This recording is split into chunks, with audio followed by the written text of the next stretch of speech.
વડોદરા શહેર નજીક આવેલા ધનોરા ગામના સ્થાનિક રોજગારીના પ્રશ્નને લઈ પરેશાન બન્યા છે, ત્યારે આજે ધનોરા ગામના સ્થાનિકો દ્વારા ગામની નજીક આવેલી રિલાયન્સ ઇન્ડસ્ટ્રીઝ કંપની ખાતે વિરોધ પ્રદર્શન કરાયું। આ મામલે સ્થાનિકોએ જણાવ્યું કે વર્ષ 1965માં રિલાયન્સ કંપની દ્વારા ગામની પાસે આવેલી જમીન ખરીદવામાં આવી હતી। જે તે સમયે ગ્રામજનોએ સ્થાનિક યુવાનોને રોજગારી મળશે તેવી આશાએ પોતાની જમીન કંપનીને વેચી હતી, પરંતુ હાલમાં રિલાયન્સ કંપનીમાં સ્થાનિક યુવાનોને રોજગારી આપવાના સ્થાને બહારથી કોન્ટ્રાક્ટ પર કર્મચારીઓને રાખવામાં આવી રહ્યા છે, જેને સ્થાનિકો દ્વારા વિરોધ પ્રદર્શન કરવામાં આવી રહ્યું છે। અમે એવું આંદોલન કરીએ છીએ કે અમારી જમીન રિલાયન્સ વાળાએ લઈ લીધી છે।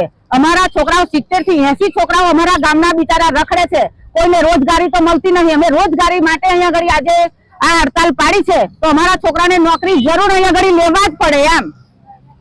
બૈરો છોકરા ખાય શું? અમારા છોકરા જમીનો ગઈ તો એ બે ભાઈઓ હોય તો એક જણને નોકરી લીધા હોય તો બીજા એના છોકરાઓ બીજા શું કરે? એટલે અમારે નોકરીની જરૂર છે।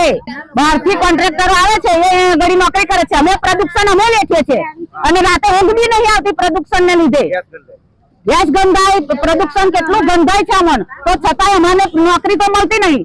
તો પછી અમારે શું કરવું જોઈએ? અમે હડતાલ પાડીએ જ ને, પછી અમે કઈ ઝઘડો કરવા નહીં આવ્યા, અમારે રોજગારી માટે જ અમે હડતાલ પાડી છે। અમારા જે ધનોરા ગામ છે, જે ગામ રિલાયન્સ ની બાજુમાં આવેલું છે, અમે જમીન ગુમાવવા છતાં અમને નોકરી ના મળવા બાબતે બેરોજગાર છોકરાઓ ફરે છે, નોકરી ના મળે એના માટે અમે આંદોલન કર્યું છે આજે।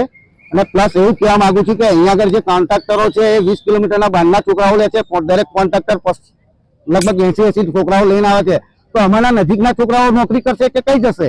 બેરોજગાર અમારે ખાવાનું શું અહીંયા?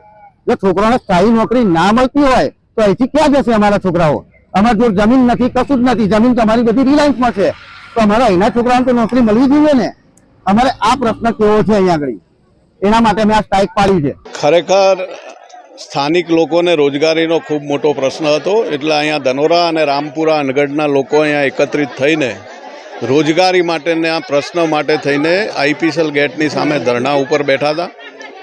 મને જાણ થતાં હું ગેટ ઉપર આવ્યો અને રિફાઇનરી આઈપીસીએલના અધિકારીઓને બોલાવીને એ લોકોએ એવી બાંયધરી આપી છે કે જે લોકોએ જે પ્રમાણેનું એજ્યુકેશન હશે એ જે સ્થાનિક છોકરાઓ છે ને જે બાકી રહી ગયા હોય એના બાયોડેટા અમને મોકલાવો। બાયોડેટા મોકલ્યા પછી અમે 2 દિવસમાં તમામ જે કંઈ અહીંના 70-80 બાળકો રહી ગયેલા છે એમને લઈ લેવાની બાંયધરી આપી છે। બહેનોને ઘાસ કાપવાની પણ જે છુટ્ટી નથી એના બદલે એ લોકો એગ્રી થઈ ગયા છે કે બહેનોને ઘાસ પણ અમે કાપવા દેશું, એટલે બહેનોને પણ નાની મોટી એમના ગાયોને ભેંસો માટે થઈને ચારાની વ્યવસ્થા થઈ જાય એની બાંયધરી અત્યારે રિલાયન્સના HR મેનેજર ઝાલાએ આપી છે અને આનો સુખદ અંત અત્યારે આવી ગયો છે। અને 2 દિવસમાં એ લોકોને બાયોડેટા મોકલ્યા પછી જેટલા કંઈ બાળકો હશે આપણા સ્થાનિકના એ તમામને એ લોકોએ લેવાની બાંયધરી આપી છે।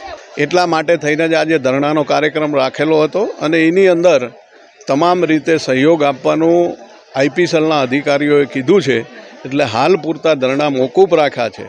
આનો અમલ નહીં કરવામાં આવે તો ફરી વિચારવામાં આવશે।